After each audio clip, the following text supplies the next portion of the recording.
Tok Guru ni, I don't know how to describe. The first time I met him, bila kita dekat dia, kita rasa sejuk tau. I don't know what is this. Like you all alim sangat. You feel like there's a coolness. So I would say dalam parti tu memang dia lah. Okay. Kalau luar? Lah. Luar. What you mean international figure? Luar negara. But even Malaysia. Contohnya, I don't know, sempat ke dengan almarhum Nik Aziz? Oh, Nik Aziz memang I jumpa berapa kali. Masa tu, I met him much earlier, tahun 1990-an. Okay. Masa tu, ayah saya, dia businessman di Kelantan. Yeah. Jadi, we spend a bit of time with Nik Aziz. But I think they just won the government. Dia baru tahu sangat, ya. Apa dia? Menteri Besar apa? Nick something. Your relative lah must be somehow.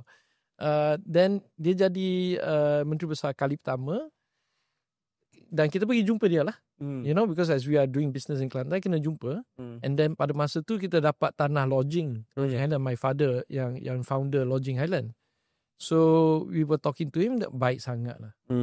Tok Guru ni, I don't know how to describe. The first time I met him, bila kita dekat dia, kita rasa sejuk tau. I don't know what is this. Like you all alim sangat. You feel like there's a coolness. You know?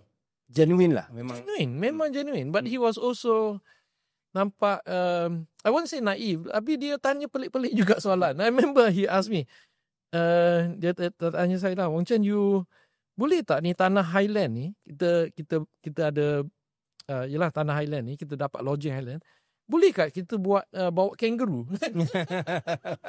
You know, I thought it was quite sweet that he asked this kind of question. Yeah. You know?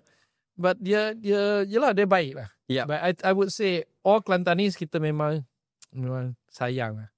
I think we need much more honest and principled leader like that. Yeah.